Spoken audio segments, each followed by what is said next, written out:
আজ কৃষ্ণনগরের সভা থেকে সুর চড়ালেন মমতা বন্দ্যোপাধ্যায়। গতকাল মন্ত্রী অমিত শাহ, তার পাল্টা আজকে তৃণমূল নেত্রীর।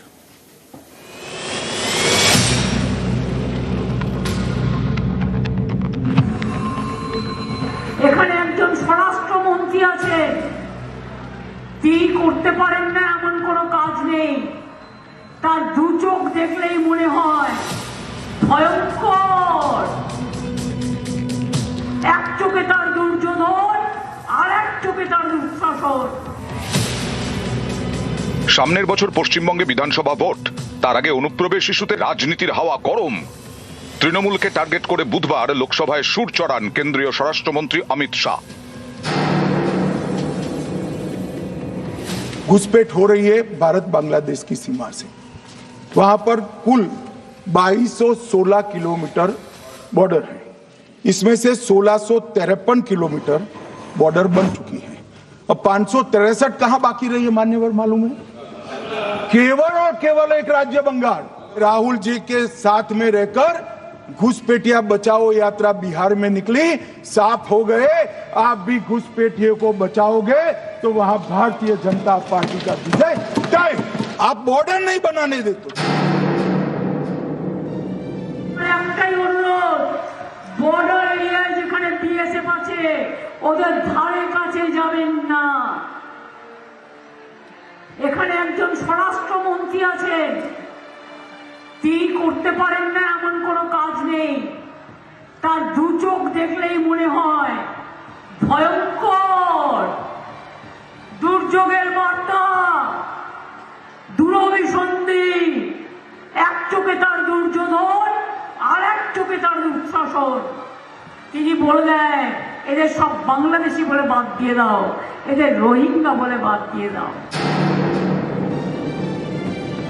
এসআইআর এর নাম লেখান ভালো করে।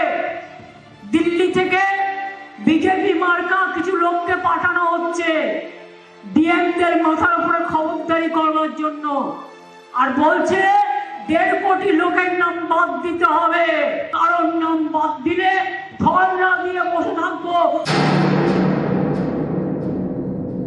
আসামে কেন হবে না এসআইআর? বিজেপির রাজ্য বলে, আর এসআইআর এর নাম করে মা বোনেদের অধিকার কাটবে। কি মা বোনেরা? নাম কাটলে বাড়িতে সব জিনিসপত্র আছে তো, যেগুলো দিয়ে রান্না করে? নাম কাটলে ধরবেন তো, ছেড়ে দেবেন না তো? ডিএমদের পাশে একটা করে সেন্টারে বিজেপির লোককে বসিয়ে রাখা হবে দেখবার জন্য যে ডিএমরা ঠিক মতো কাজ করছে কিনা। তোমরা কে ভাই? ইলেকশন এখনো ডিক্লেয়ার হয়নি, তুমি ডিএমদের ভয় দেখাচ্ছ, বিডিওদের ভয় দেখাচ্ছ, বিএলওদের ভয় দেখাচ্ছ। নিজের পরিবারদের গুছিয়ে নিয়ে আজকে সব ইয়েস স্যার হয়েছে। 29 কেন? 29-এর আগেই উল্টোবে। 29 পর্যন্ত দিল্লিতে ওদের যেতে হবে না, তার আগেই যাবে, কল্যাণে যাবে। করছে লুট, বলছে ঝুট। একবার করলো নোটবন্দি, আর এখন করছে ভোটবন্দি। তার কারণ ভেবেছে ভোট দখল করে কোন রকম যদি বাংলাটাকে জেতা যায়, তাহলে এখান থেকে সব মানুষকে তাড়িয়ে দিয়ে যাতে বাংলা ভাষায় কেউ কথা বলতে না পারে, বাংলাটাকে শেষ করে দাও, ধ্বংস করে দাও। এটাই তো ওদের মনের চক্রান্ত। জয় বাংলা, জয় বাংলা। নিউজ 18 বাংলা। রবিবার গীতা পাঠের অনুষ্ঠানে চিকেন প্যাটিস বিক্রির অভিযোগে মারধর, আর মারধরের ছবি একেবারে ভাইরাল। আর এই ঘটনায় 3 জনকে গ্রেফতার করল পুলিশ। আপনারা মাছ মাংস খাবেন কি খাবেন না, বিজেপি তো মাছ মাংস খেতেও দেয় না। এটা ঠিক করতে হবে আপনাদের। আজকে একটা গরিব হকার তার জিনিস বিক্রি করতে গেছে, সব মিটিংয়ে কেউ না কেউ বিক্রি করতে আসে, ধরে মেরেছো। কাল সব কটাকে অ্যারেস্ট করেছি, সব কটাকে কাল অ্যারেস্ট করেছি যারা গায়ে হাত দিয়েছে। এটা বাংলা, এটা ইউপি নয়।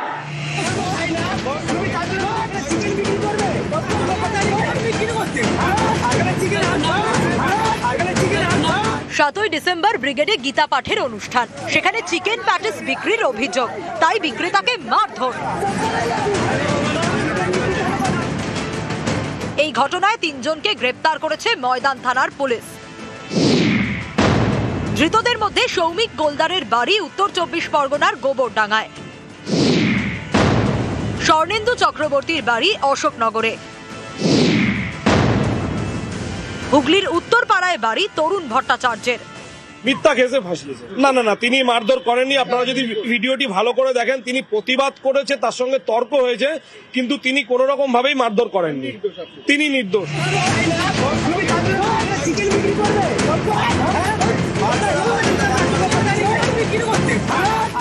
গত রবিবার ব্রিগেডে ছিল 5 লক্ষ কণ্ঠে গীতা পাঠের অনুষ্ঠান। অভিযোগ, সেখানে চিকেন প্যাটিস বিক্রি করছিলেন তিলজলার মোহাম্মদ সালাউদ্দিন। এর জন্য তাকে মারধর করা হয়। চিকেন প্যাটিস বিক্রি করার অভিযোগে হুগলির আরামবাগের শেখ রিয়াজুলকেও মারধর করা হয়। সেই ভিডিও ভাইরাল হয়। ভিডিওয়ে দেখা গিয়েছে গোবরডাঙ্গার সৌমিক গোলদারকে, যাকে গ্রেপ্তার করেছে পুলিশ। প্যাটিস বিক্রেতাকে মারধর। 9ই ডিসেম্বর ময়দান থানায় অভিযোগ জানান সিপিআইএম এর সায়ন বন্দ্যোপাধ্যায়, অভিযোগ জানান রিয়াজুলও। এরপরে সৌমিক গোলদার, স্বর্ণেন্দু চক্রবর্তী এবং তরুণ ভট্টাচার্যকে গ্রেপ্তার। ভেজ প্যাটিস শুনে তা আমার জামাই খেয়েছে, সেটা খেতে গিয়ে বলছে চিকেন, দেখছি ওটা চিকেন প্যাটিস, বলছে তুমি ভেজ প্যাটিস বলে চিকেন প্যাটিস দিলে কেন? হাসছে, চুপ করে আছে, বলছে না আমি নিজে হাতে তৈরি করেছি। ওকে একটা চড় মেরেছে আর ওঠবোস করে নিয়েছে। বলছে তোর কেন মিথ্যে কথা বলি? জামাই কি বিজেপি কর্মী? হ্যাঁ বিজেপি করে তো। উনি এমনি কি কাজ করেন? প্রমোটার। পাল্টা অনেকেই বলছেন, ভেজ প্যাটিসের থেকে তো চিকেন প্যাটিসের দাম বেশি, তাহলে কোনো বিক্রেতা কেন ভেজ প্যাটিসের জায়গায় চিকেন প্যাটিস বিক্রি করবেন? এতে তো তারই ক্ষতি। বললাম লাভ নেই, আমরা রুজি আজকে উল্টো পাল্লা বললাম লাভ হবে? ভেজের দাম 25, চিকেন 30, আমি কেন ওদিকে উল্টো পাল্লা খাওয়াবো? তাহলে আমার লস তো হবে। আমার লস হবে না? আপনি যদি ভেজ খাও ভেজ দেবো, আপনি চিকেন দেবো কেন? আমি আমার লুসকান তো। ও তো মিথ্যা কথা বলছে, আমি মিথ্যা হলাম শিখিনি। 3 জনকে গ্রেপ্তারির প্রতিবাদে বৃহস্পতিবার ময়দান থানার সামনে বিক্ষোভ দেখায় হিন্দু সেবা দল নামে একটি সংগঠন।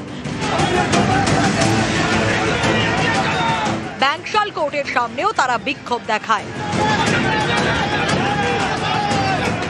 এদিন 3 জনেরই জামিন মঞ্জুর করে ব্যাংকশাল কোর্ট। নিউজ 18 বাংলা।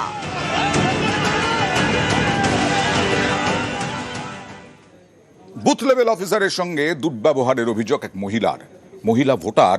তার একই জায়গায় নাম নয়, 2 জায়গায় নাম, রাসবিহারীতে নাম, বালিগঞ্জে নাম, এবং অভিযোগ 2 জায়গাতেই এসআইআর ফর্ম জমা দেওয়ার চেষ্টা করেছিলেন। ফর্ম জমা নিতে অস্বীকার করায় বিএলওকে হেনস্থায় অভিযুক্ত ভোটার সাবা আহমেদ। এক ব্যক্তি কি করে 2 জায়গার ভোটারের বিরুদ্ধে যাদবপুর থানায় হেনস্থার অভিযোগ বিএলওর। উনি সাউথ সিটি 259 পার্টের ভোটার, ডকুমেন্ট শো করতে গিয়ে তখন উনি ভীষণ মিসবিহেভ করেন, ফর্মাল ডকুমেন্টস দিতে চাইছিলেন না, বাজে ব্যবহার করছিলেন। তারপর আবার দেখা যায় যে উনি অন্য আরেক জায়গাতেও অ্যাপ্লাই করেছেন। লিখিত অভিযোগ জমা দিয়েছেন কি? লিখিত সমস্ত দেওয়া হয়েছে। শুধু ফর্ম জমা করতে গিয়েছিলাম প্রথম দিন ওনার কাছে, আজকে 10-12 দিন আগে। वो अपना पावर दिखा रहा था गलत जगह। আপনি বালিগঞ্জেও ফর্ম দিচ্ছেন, আপনি সাউথ সিটিতেও ফর্ম দিচ্ছেন, আপনার 2 জায়গার ভোটার কার্ড, এবং সেটা অনুচিত তাই বলছেন বিএলও, অভিযোগ। আর এবং আপনি ওনাকে গালিগালাজ করেছেন বলছে। बोलते ना गाली सुना काज করেছে নাকি? दूसरे जगह का बीएल ऑफिसर लोग जो है घर में फोन कर के सबसे पेपर मांग रहा है। দিদি আপনার কমপ্লেনটা কি আছে যদি একটু আমাকে বলেন। কমপ্লেন আছে কি ওরা হ্যারাস করছে, আমার কাগজটা নিল না তো। মানে আপনি ঠিক কি চেয়েছিলেন? যদি সাউথ সিটিতে হয়ে যেত তাহলে বালিগঞ্জে আপনি দিতেন।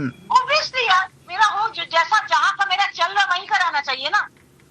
जहां का चल रहा मेरा चलता रहता है। अभी भी हमको मन में सोचा कि जो नहीं करा छोड़ो, बनवा लेते, बाद में एड्रेस चेंज कर देंगे। একই দিনে 2 জায়গায় ফর্ম ফিল আপ করা হয়েছে, একটা 161 বালিগঞ্জ আর একটা রাসবিহারী। এখন ম্যাপিং করার সময় দেখা যাচ্ছে ওই বালিগঞ্জেও মানে ফিল আপ করেছে। মুনমুন দত্তকে কি বলা হলো? ফোন করে নোংরা ভাষা ওয়ার্ড করে, সেই ওয়ার্ডগুলো আমি উচ্চারণ করা সম্ভব না। আমি কি এখন অভিযোগ জানালে? হ্যাঁ, অভিযোগ জানালাম। 2 জায়গায় নাম আছে, একজন লোক 2 জায়গায় নাম ফিল আপ করতে পারে না, আইন বর্বিত কাজ করেছে। দুটো ফর্ম একসঙ্গে জমা দিল কেমন? ও ওখানে গিয়ে জমা দিচ্ছে ওই বিউলোর কাছে, ওই একইভাবে অ্যাকিউজ করা আছে ওই বিউলোকে। Voter card? হ্যাঁ, ভোটার কার্ড, নাহলে ফর্ম এসআইয়ের ফর্ম বেরোবে কি? এবং নাম্বার কি আলাদা না একই? আলাদা নাম, আলাদা ডিফারেন্ট নাম্বার। মাটিগাড়ার বিজেপি নেতা খগেশ্বর রায়, তাঁর কাণ্ড দেখুন। একেবারে এসআইআর ফর্ম পূরণে কারচুপির অভিযোগ। কি করেছেন প্রতিবেশী তারকেশ্বর রায়? তাকে ঠাকুরদা দেখিয়ে দিয়েছেন, আর তারকেশ্বর রায়ের ছেলে বলছেন কেন তারকেশ্বর রায়কে ঠাকুরদা দেখিয়েছেন, কারণ তার মা বাবার নাম 2002-এর ভোটার তালিকায় নেই, তাই ঠাকুরদা দেখিয়ে দিলেন। যে কোনো একজন আত্মীয়কে দেখাতে হবে তো, তাই তারকেশ্বর রায় প্রতিবেশী হওয়া সত্ত্বেও তাকে ঠাকুরদা দেখালেন। আর তারকেশ্বর রায়ের ছেলে কি বলছেন দেখুন। না, উনি আমার সম্পর্কে কিছু না, ওনার সাথে আমার বাবার কোনো সম্পর্কও নাই। হ্যাঁ, তো আমার পারিবারিক বন্ধুত্ব হিসাবে ওনার সাথে আমার একটা পরিচিত, এটি আমার বন্ধু বান্ধব হিসেবে বলেছিল যে তোমার একটা বাবার কোনো ডকুমেন্টস দাও। আমি দিয়েছি, আমি তো জানি না সব কিছু, দিয়েছি ডকুমেন্টসটা, কিন্তু আমার সম্পর্কে বাবার সাথে সম্পর্কের সাথে কিছু নাই। আমি তারা বন্ধুরা ছিলাম একাই, বাস। না না না, সেটা নিয়ে আমি কিছু বলতে চাচ্ছি না। আমি একটু জানি বন্ধু বান্ধব হিসেবে আমার কাছে ডকুমেন্টসটা চেয়েছিলাম, আমি দিয়েছিলাম। আর অভিযোগ অস্বীকার করতে গিয়ে তারক বন্ধু রায়ের বাবার নাম কি বললেন, আরো ফেসে গেলেন দেখুন খগেশ্বর রায়। দেখুন, আমাদের প্রত্যেকেরই ঠাকুর দাদা হইল তারক বন্ধু রায়। তারক বন্ধু রায়ের বাবা হইল দেবেন্দ্রনাথ রায়, 636 নম্বর সিরিয়াল, 2002 সালের, যেখানে ঠাকুর দাদার নাম আছে তারক বন্ধু রায় এবং ঠাকুর দাদার বাবার নাম আছে দেবেন্দ্রনাথ রায়। 636 নম্বরে আমি চ্যালেঞ্জ করে বলছি আপনাদেরকে, আপনারা যে কোনো সময় আপনাদের মোবাইল অ্যাপটা এখনই খুলে দেখতে পারেন। 636-এ তারক বন্ধু রায়ের পিতা দেবেন্দ্রনাথ রায়। আমার কথা হলো যারা অভিযোগ করেছে অভিযোগ করতে থাক। তারক বন্ধু রায়ের বাবার নাম দেবেন্দ্রনাথ রায় বললেন বারবার। আর দেখুন কি নাম, আসল নাম সদানন্দ রায়। আর ঘটনা খতিয়ে দেখার দাবি তৃণমূলের। অন্য কারো বাবাকে কাউকে যদি ঠাকুরদা বানিয়ে নমিনেশন ফর্মে যদি ফিল আপ করে থাকে, তো সেটা তো ইলেকশন কমিশনারের যারা দায়িত্বে আছেন, ইআরও সাহেব আছেন, বিডিও সাহেব আছেন, বিএলও আছেন, বিষয়টা তারা দেখবে। বিশেষ করে এসআর মানে তো একটা সংশোধন, একটা লিস্ট তৈরি হচ্ছে, সেটা যদি এটাই এইভাবে হয় তাহলে আবার এটা সংশোধনের লিস্ট আবার কি করে হবে, যে যদি এরকম ফিল আপ করে থাকে বা, তাহলে ইলেকশন কমিশনারের যারা দায়িত্বে আছেন বিষয়টা তারা দেখবেন। এসআইআর ফর্ম ফিল আপের আজকে তো শেষ দিন, কিন্তু এই শেষ দিনেও বাঁকুড়ার আদিবাসীদের একাংশ ফর্ম ফিল আপে নারাজ। আর তাদের উস্কানির অভিযোগে 4 জন গ্রেফতার।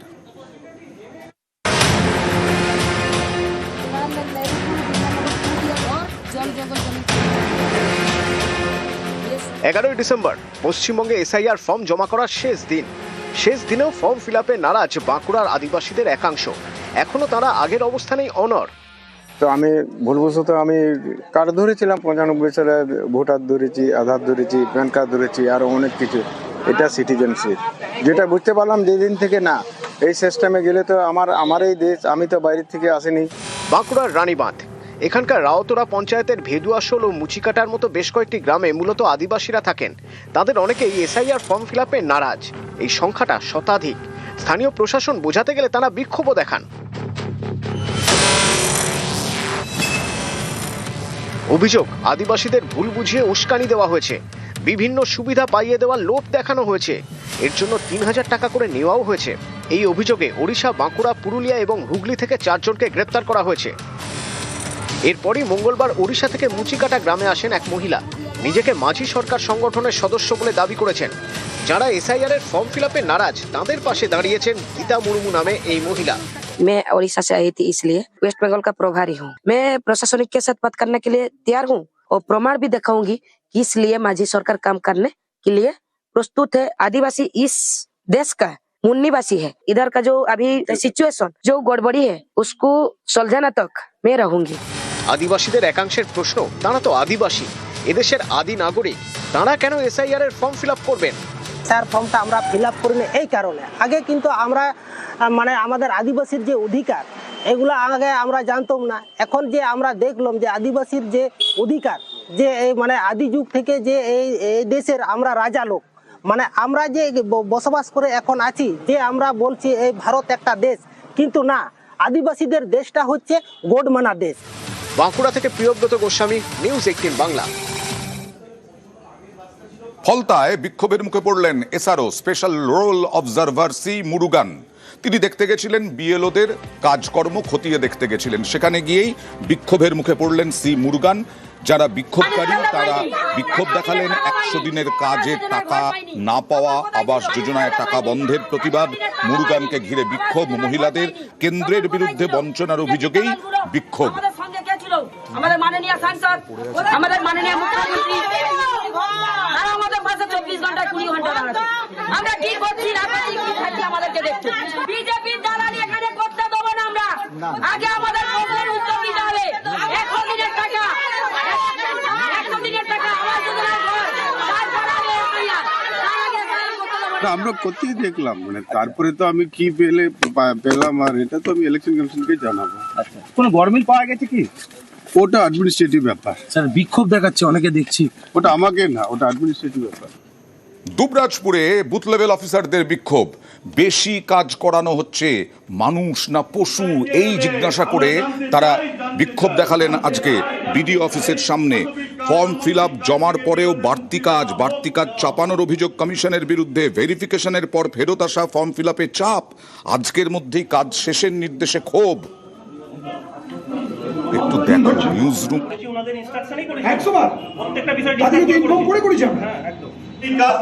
জানানো হয়েছে এআই ভেরিফিকেশনের ফলে আপনাদের অনেকগুলো ফর্ম ব্যাক এসছে, আপনারা সেগুলো ফিল আপ করুন। প্রত্যেকটা বিএলওর কাছে মিনিমাম কারো 200, কারো 100, কারো 300, কারো 400, কারো 85%, 90% পর্যন্ত ব্যাক। 11th আওয়ারে এসে এইভাবে এই কাজটা করা কিভাবে সম্ভব? আমরা কি মেশিন? আর আমি আরেকটা জিনিসও প্রশ্ন নির্বাচন কমিশনের কাছে, এআই কি সত্য তথ্য দিতে পারে না মানুষ সত্য তথ্য দিতে পারে? এসআইআর তালিকা প্রকাশে 5 রাজ্য এবং 1টি কেন্দ্রশাসিত অঞ্চলকে বাড়তি সময় দেওয়া হলো। এই বাড়তি সময় দেওয়া হয়েছে কাদেরকে? বিজেপি শাসিত গুজরাট, মধ্যপ্রদেশ, ছত্তিশগড়। যোগীর উত্তরপ্রদেশে 15 দিন পিছলো খসড়া ভোটার তালিকা প্রকাশের দিন। তামিলনাড়ুতেও 5 দিন বাড়িয়ে 19 ডিসেম্বর খসড়া তালিকা। আন্দামান নিকোবরে 23 ডিসেম্বর খসড়া তালিকা। পশ্চিমবঙ্গে আর সময় বাড়ালো না কমিশন। বাংলায় খসড়া তালিকা প্রকাশ 16 ডিসেম্বরেই।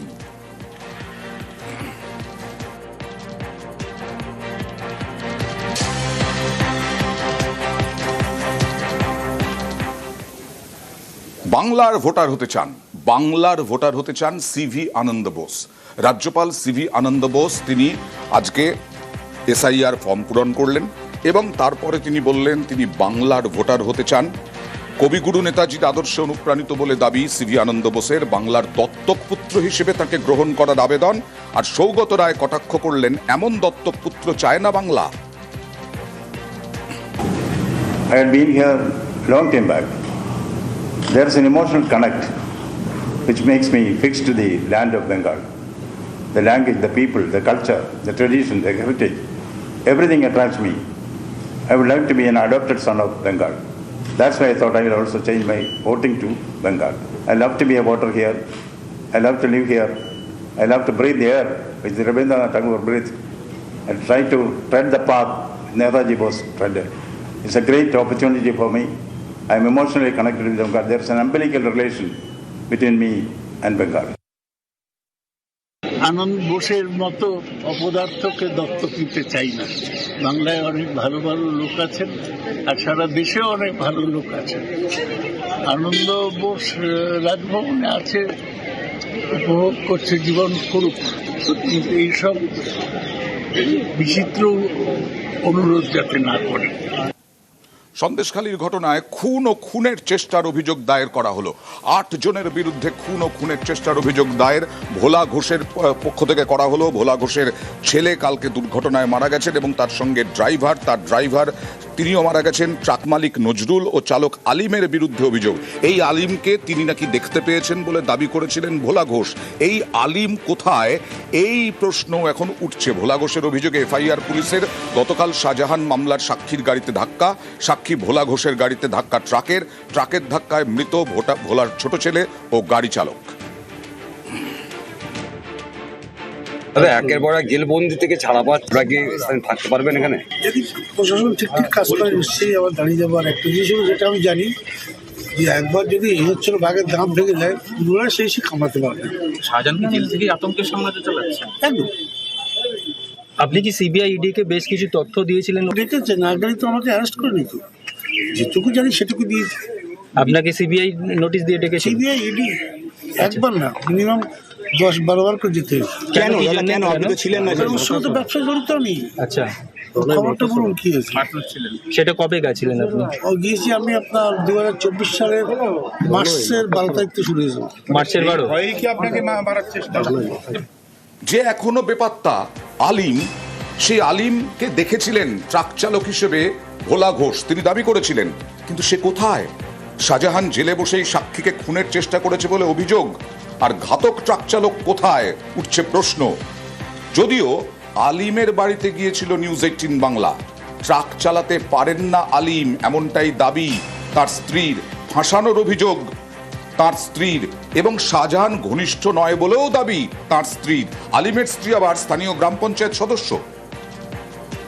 আপনার স্বামীর বিরুদ্ধে অভিযোগ উঠছে যে ভোলা ঘোষের গাড়িতে যে লরিটি ধাক্কা মেরেছে সেই লরি আপনার স্বামী চালাচ্ছিলেন। মিথ্যা কথা, ওটা আমার স্বামী ছিল না ওখানে, বাড়িতেই ছিল, কালকে মাঠে ছিল। মাঠে কখন আপনার স্বামী মাঠে গিয়েছিল বাড়ি থেকে বেরিয়ে? আমরা মৃত্যু বাড়িতে ছিলাম, 9টার সময় বাড়িতে এসছে, 9টার থেকে মাঠে গিয়েছে, 10টা নাগাদই তাও মাঠে ছিল। লাস্ট আপনার স্বামী কখন বাড়িতে এসছে? লাস্ট বাড়িতে এসছে 10টা নাগাদই বাড়িতে এসছে। তারপরে ওইসব এটা সেটা খবর হচ্ছে, তারপরে উনি 3টে নাগাদই কোথায় বার হয়ে গেছে। শাহজাহানের ঘনিষ্ঠ বলা হচ্ছে আলিমকে? ঘনিষ্ঠ না, এমনি পঞ্চায়েত সদস্য 1 নম্বর, আমাদের আগারাটি 1 নম্বর ব্লকের পঞ্চায়েত সদস্য আমি। তার জন্য কিছু হালি কিছু পরিচিত আছে, সেইভাবে ঘনিষ্ঠ না শাহজাহান শেখের সাথে। কেন বলা হচ্ছে শাহজাহান ঘনিষ্ঠ? তিনি কালকে গাড়ি চালাচ্ছিলেন আলিম। ওটা তো সবটা প্রমাণ প্রুফ না, ওটা তো সত্যি না, মিথ্যে করে তো ওরকম করছে। উনি গাড়ি চালাতে পারেন না? 16 চাকা গাড়ি কোনোদিন চালায় না, পার লিগামেন্ট কাটা, বলছি তো, অসুস্থ, কোনোদিন 16 চাকা গাড়ি চালায় না। তার সব প্রমাণ প্রুফ ডাক্তার দেখাচ্ছে, পার যে লিগামেন্ট কাটা, তার সে নিকাপ টিকাপ সব আছে বাড়িতে। সবসময় ওই পরেই ব্যবহার করে, পরে হাঁটাচলা করে। ভোলা ঘোষের বিরুদ্ধেও ধর্ষণের অভিযোগ। শাহজাহান মামলায় সাক্ষীর বিরুদ্ধে ধর্ষণের অভিযোগ মিথ্যে অভিযোগ বলে পাল্টা দাবি ভোলা ঘোষের। 2022-এ ভোলার বিরুদ্ধে ধর্ষণের অভিযোগ, 2020 থেকে বাড়ি ছাড়া থাকার দাবি ভোলার। তাহলে তিনি ধর্ষণ করলেন কি করে, এটাই প্রশ্ন তুলছেন ভোলা ঘোষ নিজে। গতকাল ধর্ষণ মামলার শুনানিতে যোগ দিতে যাচ্ছিলেন, সেই যাওয়ার পথেই দুর্ঘটনা। শাহজাহান কি পুরো পরিকল্পনা করে? সবটাই গোপন থাক, আপনার সবই সামনে আসবে। আপনার বিরুদ্ধে তো একাধিক মামলা ওরা করেছে। হ্যাঁ, আমি 20 সাল থেকে বাড়ি নেই, বাড়িতে না থাকা প্রচুর মামলা করেছে, সেটা লড়ছি। কোনো ধর্ষণের মামলাও কি আপনার 2 ছেলের বিরুদ্ধে করে? হ্যাঁ, এই বাড়িটা লুট করা ছিল কিছুই নেই। আমি 20 সালে বেরিয়ে গেছি, 22 সালের আগে এই বাড়িতে ধর্ষণ করেছে। সেটা প্রশাসন কোর্ট ভাববে, বিচার বিভাগ ভাববে। সেই মামলার ডেট ছিল কালকে, ট্রায়াল ডেট কালকে, April 2-তে কালকে ওই ডেট ছিল। সেই মামলাতেই কালকে যাচ্ছে। আপনি তো কালকে গিয়েছিলেন রাজবাড়ি আউটপোস্টে, এখন পর্যন্ত কমপ্লেন করেছেন? কালকে লিখেছিলাম, সেটাটুকু ত্রুটি হলো, আমি এখন নিয়ে যাচ্ছি। জেলবন্দি শেখ শাহজাহানের ভয়ে এখনো কাঁটা সন্দেশখালী, বিশেষ করে মণ্ডল পরিবার। এই মণ্ডল পরিবারের কাছেই প্রচুর হুমকি হুঁশিয়ারি আসছিল বলে অভিযোগ করেছিলেন বারবার, আমরা দেখিয়েছিলাম। সেই মণ্ডল পরিবার বলছেন যে শাহজাহান বাহিনী অভিযোগকারীদের টার্গেট করছে। এখনো মারধর খুনের হুমকির অভিযোগ শাহজাহান বাহিনীর বিরুদ্ধে, অভিযোগ নির্মল মণ্ডলের, এবং বলছেন রাজ্যে নয় তিহাড়ে শাহজাহানকে রাখার দাবি। শাহজাহানের ব্যাপারে যারা যারা জমি জায়গা সংক্রান্ত আছে, কেস করেছে, মামলা করেছে, ধরো কোর্টে যাচ্ছে, তাদেরকে লক্ষ্য রাখছে। সিনেমার মতো ঘটনা আর কি। তাদেরকে দেখছে রাস্তাঘাটে টার্গেট করে, হয় গাড়ি দিয়ে পিছিয়ে মেরে দিচ্ছে, নয় গুলি করে দিচ্ছে, এরকম পরিস্থিতি চলছে। তা আমরা চাইছি এর একটা বিধি ব্যবস্থা হোক, না তো কি করে এই সন্দেশখালী এলাকার মানুষ এর দিনের পর দিন তো মানে সাজান শেখ নেই, তার থেকে বড় বড় ঘটনা ঘটছে। কে ঘটাচ্ছে, কেন ঘটছে, কেন ঘটছে? তার সাগে তো বলে গেছিল যে আমি চলে যাচ্ছি, কিন্তু আমার হাজার হাজার বাহিনী থাকবে, কেউ বাঁচতে পারবি না। তা বাস্তবে তাই হচ্ছে। আমরা কি করে বাঁচতে পারি বলুন? এই মন্ডল পরিবার আমরা তো খুব আতঙ্কে আছি এবং আমাদের উপরে প্রচুর অ্যাটাক। গয়েশপুরের অবস্থা দেখুন, সিসি ক্যামেরায় মোড়া, কিন্তু বেশিরভাগ সিসি ক্যামেরাই অচল। ঘটনা ঘটছে ছিনতাই, ইভটিজিং এর। ওসির বিরুদ্ধে গাফিলতির অভিযোগ উঠছে। কোনো জায়গায় সিসি ক্যামেরা ঠিক মতন দেওয়া আছে কি না আমি জানি না। যেমন অনেক বাড়িতে থাকে না, কুকুর হইতে সাবধান, সিসি ক্যামেরা হইতে সাবধান লেখা থাকে, হয়তো খারাপ ক্যামেরা শো করে রেখেছে। আইন শৃঙ্খলা খুবই খারাপ।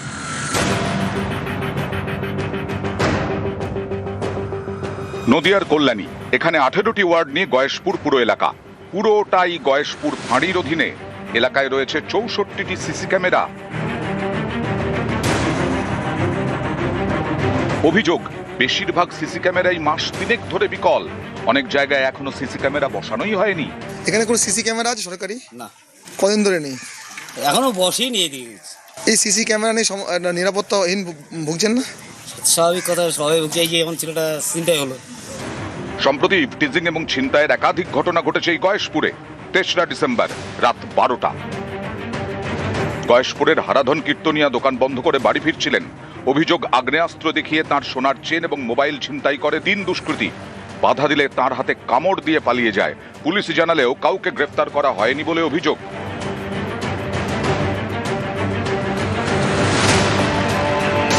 তিনজন ছিল বাইকে।